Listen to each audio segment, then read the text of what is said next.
Hello అండి అందరికీ. ఎలా ఉన్నారు అందరూ? Welcome back to one more vlog guys. ఈరోజు ఈ వ్లాగ్‌లో అయితే డే ఇన్ మై లైఫ్ అయితే చూపించబోతున్నాను. మార్నింగ్ ఎక్సర్‌సైజెస్ అన్నీ ఫినిష్ చేసుకొని ఎంప్టీ స్టమక్ డ్రింక్స్ అయితే స్టార్ట్ చేశాను కదా! ఆ వీడియో కూడా పోస్ట్ చేసేసాను. మీకు చెప్పలేదు కదా! నాకు ఫైబ్రాయిడ్స్ ఉన్నాయి. సో, నేను వెయిట్ గెయిన్ అవ్వకూడదు అని చెప్పి డాక్టర్ చాలా స్ట్రిక్ట్‌గా చెప్పారు. సో, నేను ఫైబ్రాయిడ్స్ కోసం అని చెప్పి వెయిట్ లాస్ జర్నీని స్టార్ట్ చేశాను. అలాగే ఒక్క వీక్‌లోనే నేను 3 కేజెస్ వరకు తగ్గాను. మీలో ఎవరైనా ఫాలో అయ్యేవాళ్ళు ఉంటే నాతో పాటు స్టార్ట్ చేయండి. బెస్ట్ రిజల్ట్‌ని అయితే చూస్తారు. దీని గురించి మరొక వ్లాగ్ అయితే చేస్తాను. ఆ వ్లాగ్‌లో అయితే పూర్తి డీటెయిల్స్ నేను చెప్తాను. అన్నీ ఫినిష్ చేసేసుకున్న తర్వాత అయితే మేము బయటికెళ్తున్నాము. ఎక్కడికెళ్తున్నాము అంటే రాగిగూడ టెంపుల్‌కి అయితే వెళ్తున్నాము. ఇక ఈ ట్రాఫిక్ గురించి చెప్పాలా? ఇక్కడే ఒక చిన్న కొట్టు పెట్టుకుంటే బావుండు అనిపిస్తుంది.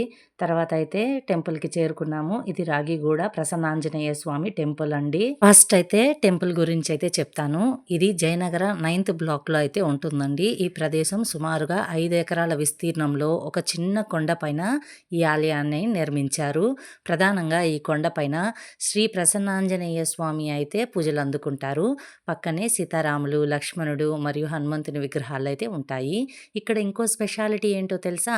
త్రిమూర్తులు 3 భాగాలుగా అయితే విడిపోయి ఉంటారు. ఎందుకంటే ఒక అధిపతి భార్య అయిన సుధర్మ అనే మహిళ ఉండేదట. ఆవిడ చాలా భక్తిపరురాలు మరియు మంచి మనసున్నదట. ఒకరోజు త్రిమూర్తులు అతిథులుగా ముందుకొచ్చి భిక్ష అడుగుతారట. వారి దుస్థితికి చలించిపోయిన సుధర్మ అప్పుడే పండించిన రాగుల ధాన్యాన్ని వారికిచ్చిందట. అతిథులకు రాగి ఇవ్వడానికి అంగీకరించిన ఆమె అత్తగారు ఆమెని మందలించారంట. అతిథులకు భిక్ష అవసరం లేకపోతే తనకు కూడా ఆ రాగి అవసరం ఉండదు అని సుధర్మ చెప్పిందట. ఆమె భక్తికి, నిస్వార్థమైన ప్రేమకి త్రిమూర్తులు సంతోషించారు. తర్వాత ఆమెకి దర్శనమిచ్చి ఆ చిన్న కొండ దగ్గరే ఉండాలని కోరుకున్నారట.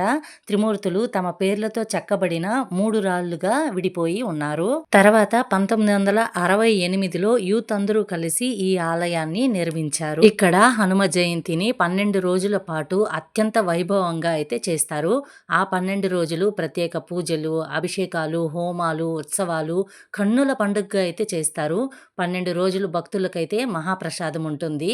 చివరి రోజు దాదాపు 35,000 మంది భక్తులకు ప్రసాదాన్ని అయితే ఇస్తారు. అంతేకాకుండా రాగిగూడ ట్రస్ట్ కూడా ఉందండి. ఈ ట్రస్ట్ ద్వారా అనేక సేవా విద్యా కార్యక్రమాలు జరుగుతాయి.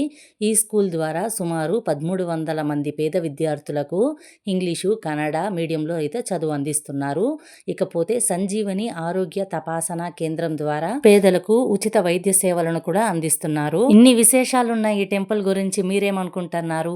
మీలో ఎంతమంది ఈ టెంపుల్ ని చూశారో తప్పకుండా కామెంట్ లో చెప్పండి అబ్బా. నాకైతే టెంపుల్ హిస్టరీ గురించి తెలుసుకోవడం చాలా ఇంట్రెస్ట్. తర్వాత అయితే ఒక చిన్న పని ఉండి బయట వెళ్ళామండి. పోయిన పనే చూసుకొని ఇంటికి వస్తే మనం ఆడవాళ్ళని ఎట్లా అనిపించుకుంటాం చెప్పండి. తర్వాత అయితే లంచ్ చేస్తున్నాము. ఈరోజు లంచ్ చాలా స్పెషల్ అండి.